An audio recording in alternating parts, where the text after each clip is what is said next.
E é com muita alegria que recebemos agora na nossa programação o nosso entrevistado de hoje, que é o Dr. Rodrigo Correia, ele que é clínico geral, e nós estamos vivendo o mês de janeiro, né? E o mês de janeiro é um mês também especial sobre a importância da saúde mental. Então nós vamos conversar com ele, vamos conhecer um pouquinho também sobre o mês de janeiro. Muito bom dia, Dr. Rodrigo Correia, seja muito bem-vindo. Obrigado, bom dia a todos os espectadores também, muito obrigado pelo convite. A alegria é toda nossa. Quer cumprimentar? Doutor Rodrigo, seja bem-vindo, viu? Isso é muito importante, a participação do senhor, falando neste mês de janeiro, que é o Janeiro Branco, né? O que é o Janeiro Branco? Por que surgiu o Janeiro Branco? Bom, vamos lá. Janeiro Branco, na verdade, é para a gente mostrar para as pessoas a importância da saúde mental. É a saúde mental das pessoas que está em jogo nesse janeiro branco. Branco porque é como se fosse uma tela em branco. A gente está começando o ano e essa tela vai ser escrita agora, a partir de agora de janeiro. Por isso, janeiro branco. E é importante a gente estar ressaltando a saúde mental. O que é a saúde mental? A saúde mental é você estar bem consigo mesmo e com todos aqueles que estão ao seu redor. É você não ter algumas alterações e que possam prejudicar durante o tempo todo a vida das pessoas. Então, por isso, o Janeiro Branco, para conscientizar as pessoas de que a saúde mental é muito importante para você manter o equilíbrio, manter a harmonia entre as suas ações perante aos seus problemas. Certo. Doutor Rodrigo, quais as principais doenças mentais que estão afetando aí a população durante a pandemia ou não, né? Que estão realmente afetando a nossa população? Bom, desde antes da pandemia, nós já vivíamos uma fase onde a ansiedade e a depressão, o estresse, né? Ansiedade, depressão, o estresse, já estavam acometendo grande parte da população.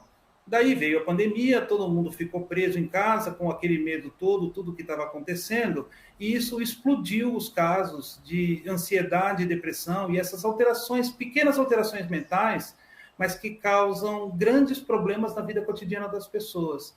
Então, assim, se a gente tivesse que ressaltar o que é que está acontecendo com as pessoas, eu diria que hoje a população está ansiosa e depressiva. Muito bem, estamos com o Dr. Rodrigo, né, falando sobre a saúde mental, sobre o Janeiro Branco.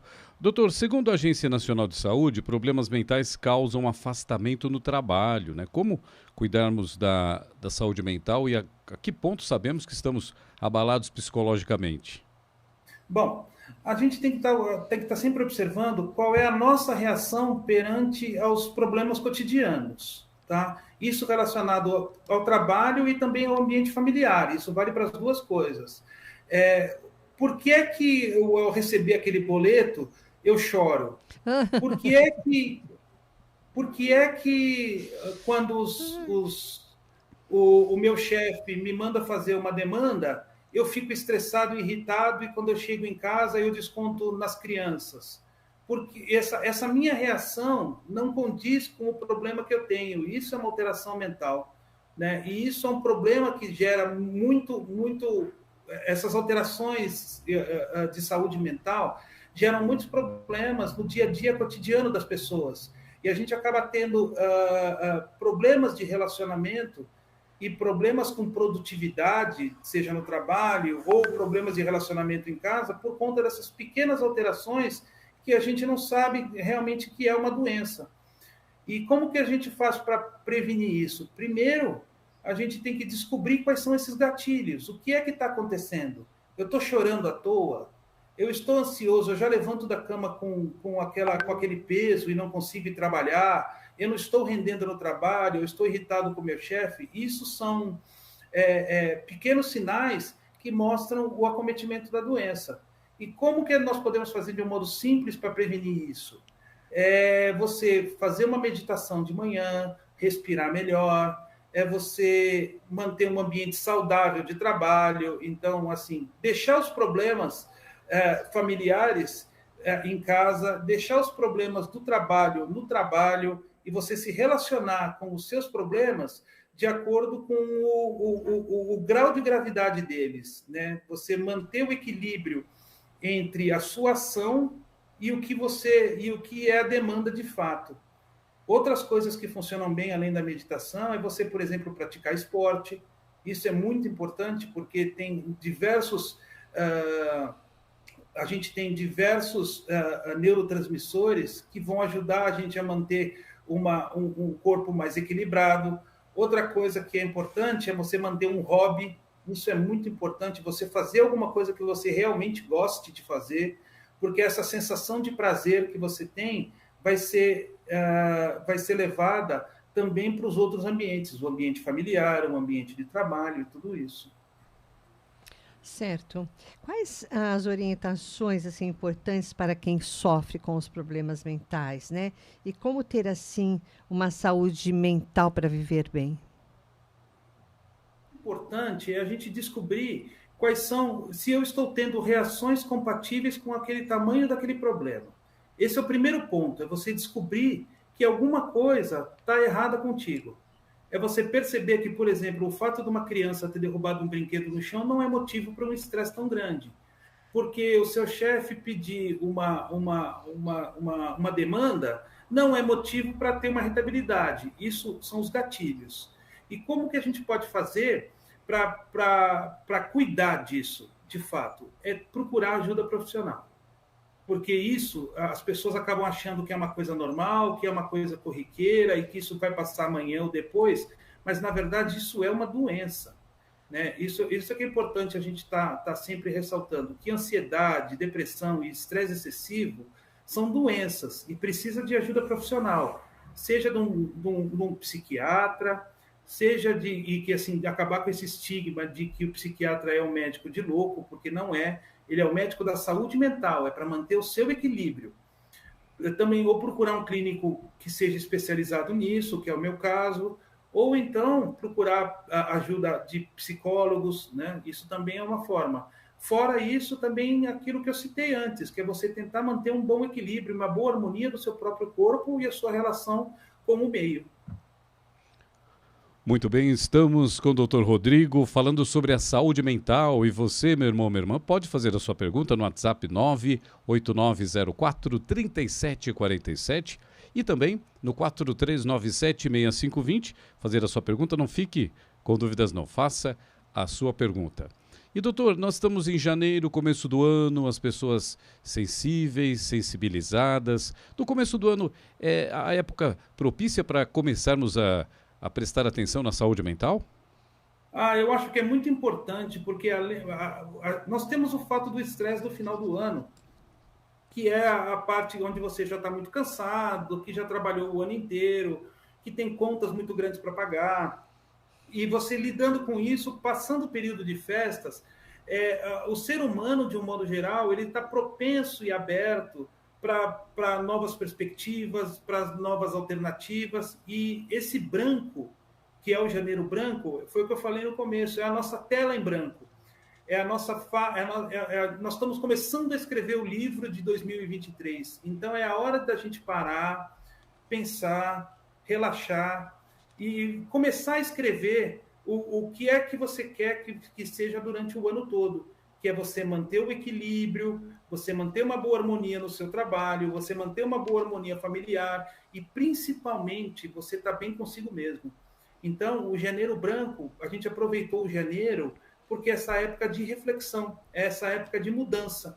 É como as resoluções de ano novo que todo mundo faz, que eu vou parar de fumar, eu vou começar a fazer exercício, eu vou começar a comer melhor e agora também eu vou começar a me preocupar com a minha harmonia, de como é que eu estou me relacionando comigo mesmo e com os seres que estão à minha volta. É isso que é importante no Janeiro Branco, é essa harmonia entre você contigo mesmo e você com as pessoas que estão à sua volta, é você manter o equilíbrio mental.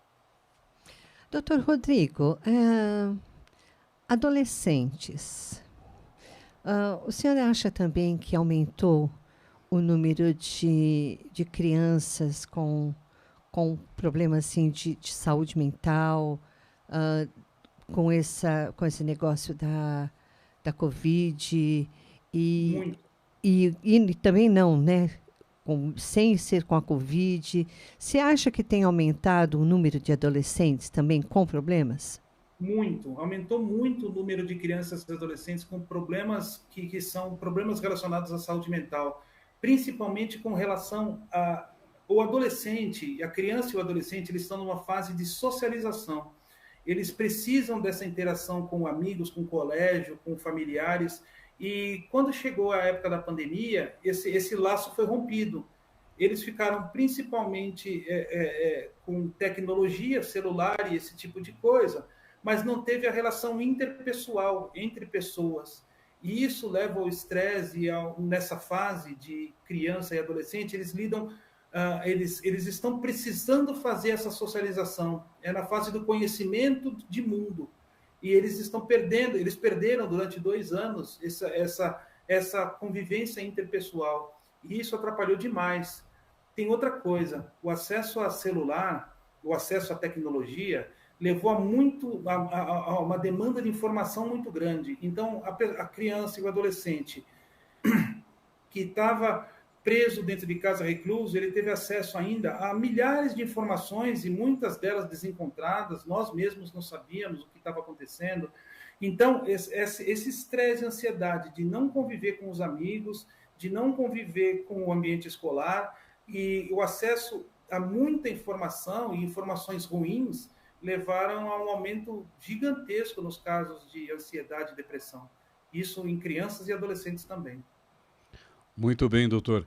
Doutor, e tem gente que fica muito no celular, né? Tanto tem coisas aí, tem viagens, passeios, então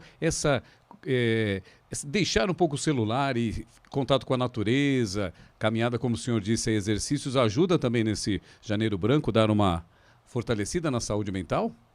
Isso é fundamental. É fundamental você ter o seu período para você se encontrar consigo mesmo. Não adianta eu tentar relaxar deitado na cama vendo o celular, porque eu estou tendo acesso a notícias, eu estou tendo acesso à vida alheia, eu estou tendo acesso a outras coisas e eu não estou deixando realmente a mente trabalhar e ela trabalhar de uma forma com que você absorva e tente melhorar consigo mesmo. Então, é um exemplo que eu sempre dou para os meus pacientes, é o seguinte, na última hora que você for antes de dormir, deixa o celular de lado, deixa ele carregando, não leve ele para a cama. Quando você for fazer exercício físico, não tem necessidade de você levar o seu celular para, no meio do exercício, você parar e ver se tem alguma... tente entrar se conectar consigo mesmo e manter o equilíbrio mental através de você mesmo. Então, o ideal seria, nos momentos de prazer, nos momentos de relaxamento, manter longe de telas, seja celular, notebook e outras telas. Certo. Doutor, o debate sobre a importância de cuidar da saúde mental já chegou às empresas em relação aos seus funcionários? Já existe essa preocupação? Então, grandes empresas já têm há algum tempo alguns setores específicos para cuidar disso dos pacientes, dos funcionários de um modo geral, né? Então, tem algumas empresas que já existe a ginástica laboral, tem algumas empresas que já disponibilizam psicólogos para estar conversando com os funcionários, mas isso ainda não é, no Brasil, ainda não é a regra, isso é uma exceção ainda. E quando houver a conscientização de que funcionário equilibrado rende melhor, todos os empresários vão estar fazendo isso, porque você, na verdade, está tendo um ganho de produtividade e não uma perda de tempo fazendo ginástica laboral ou psicoterapia. O funcionário equilibrado é um funcionário que rende melhor. E o funcionário que rende melhor, ele é interessante para a empresa. Doutor, e nós vemos aí as crianças logo cedinho já pegando o celular, musiquinha pelo celular, um monte de coisa aí. A partir de qual idade devemos prestar atenção na saúde mental da criança, do bebê? A partir de qual idade? a gente tem que estar sempre atento, porque crianças e adolescentes, eles estão em fase de... Eles estão na fase de aprendizado ainda para a vida adulta, né? Então, tem coisas que acontecem que são muito precoces. Por exemplo, se você colocar o celular na mão de uma criança de 3 anos para entretê-la por qualquer outro motivo, você está dando a ela uma possibilidade de uma interação que ainda não era a forma de interação que ela necessitasse. Então, assim, eu oriento sempre, isso eu fiz com os meus filhos. Por exemplo, telas, que é celular, notebook, esse tipo de coisa, eu só coloquei para os meus filhos e de modo controlado a partir dos 7 anos. Tá? Nossa. É verdade, ajuda na vista também, né? Porque tem crianças que já estão com problema de vista já logo no começo, porque ficam no celular, né? Tem criança que hoje sentou, já pega o celular. Sentou, mas já bota o celular na mão, né? É verdade. Então, isso, na verdade, infelizmente, acontece muito porque é uma demanda... As mães precisam disso, né? Porque a criança precisa estar entretida com alguma coisa por conta de questão de trabalho, por conta de outros afazeres. Então, assim, se for uma necessidade, a gente não tem como falar não, né? Porque é uma necessidade. Mas o contato de uma criança pequena com a mãe e o contato é fundamental para o desenvolvimento psicológico dela durante a vida adulta. Então, o ideal é nós fazermos telas, de um modo geral, celular, notebook, esse tipo de coisa, com uma idade um pouco, onde a criança consiga discernir pelo menos um pouco do que é o certo e o errado. Cresceu muito, né, a procura de psicólogos e nessa área, né, da medicina sobre problemas mentais, né? A gente sabe que nesse tempo da pandemia o número foi muito grande. Você concorda com isso? Houve mesmo esse número enorme de procura sobre esses especialistas? Eu vou te falar a minha experiência pessoal, tá? Eu tive um aumento de 40% a 45% na demanda de pacientes que são pacientes que procuram por conta de ansiedade e depressão, tá? Eu tive um 40% de aumento nessas patologias específicas, que são pessoas que diagnosticaram esses gatilhos que eu falei anteriormente e que procuraram os médicos. E eu tenho certeza absoluta, ainda não existem trabalhos que mostrem isso ainda, mas eu tenho certeza que nos consultórios de colegas essa demanda também está crescente, provavelmente nesse número, e tenho certeza absoluta que a demanda de psicoterapia, que são os psicólogos, também aumentou muito, porque por conta desses quadros todos que nós comentamos anteriormente. É muito acesso à informação, é muito acesso a telas, e além disso teve a pandemia que deixou as pessoas reclusas, ou seja, todos os fatores que poderiam ser ruins, eles acabaram acontecendo juntos ao mesmo tempo. Então, a demanda realmente aumentou muito. E o caso de pessoas não diagnosticadas, que não procuram os médicos, ainda são maiores do que o que a gente imagina. É que são pessoas que ainda não sabem reconhecer que elas estão com determinadas doenças, que são alterações da saúde mental. Ainda existe muito preconceito e as pessoas acabam deixando isso de lado. Então, o importante é estar alertando as pessoas que é o seguinte: você tem que ser equilibrado. A partir do momento que há um desequilíbrio, e seja ele qual for, desequilíbrio de choro, desequilíbrio de estresse, de irritabilidade, de cansaço excessivo, de fadiga, de falta de sono, qualquer coisa dessas que não é uma coisa natural e normal, tem que procurar uma ajuda especializada. E aí, dependendo do grau e de como for a patologia, alguns casos a gente entra com medicação de fato, remédio, para conseguir acertar esse equilíbrio e depois, posteriormente, tirar essa medicação. Muito bem, estamos com o Dr. Rodrigo Correia falando sobre a saúde mental.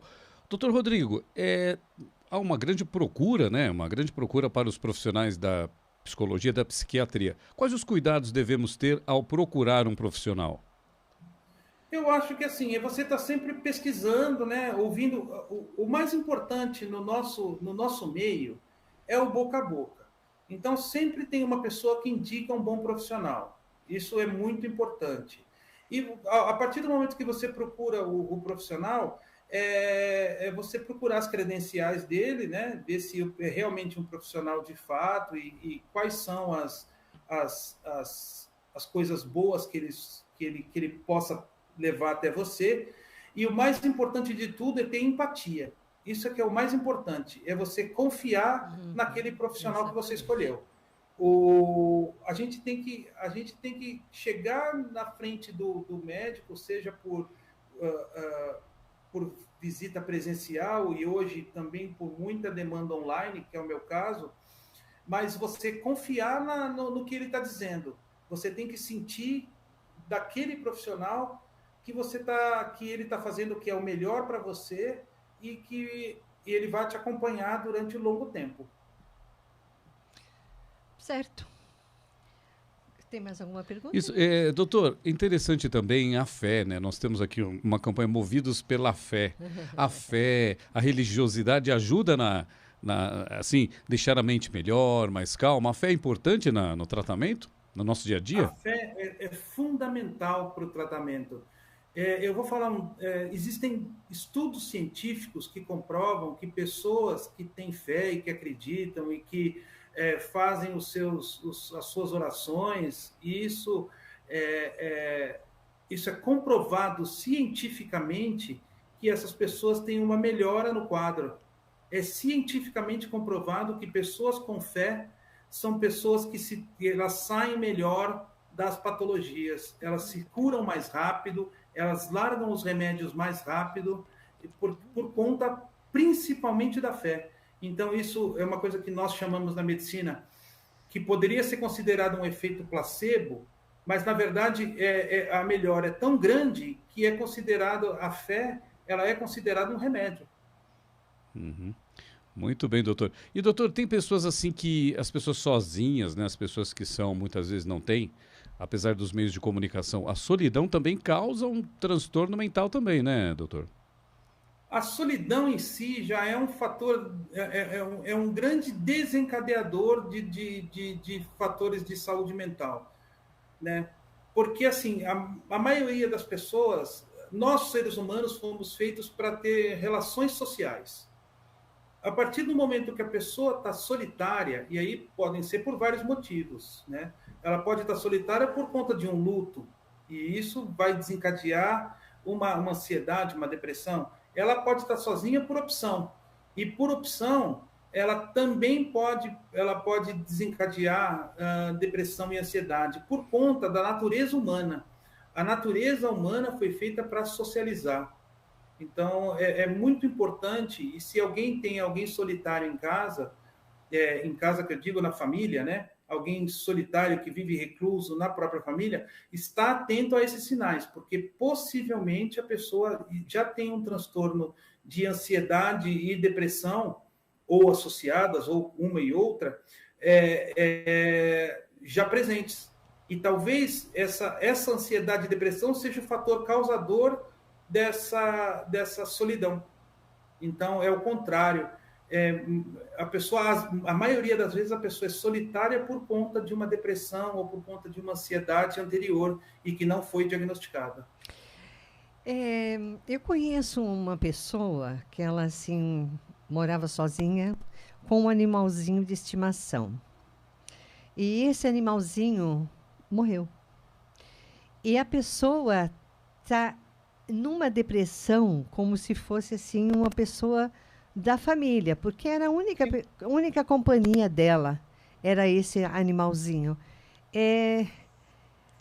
Por que as pessoas sofrem tanto, né, na perda desses bichinhos, né, que são lá a única companhia delas? E o que fazer? Como a gente pode ajudar? Porque não sei mais o que fazer. Assim, como é que a gente pode ajudar?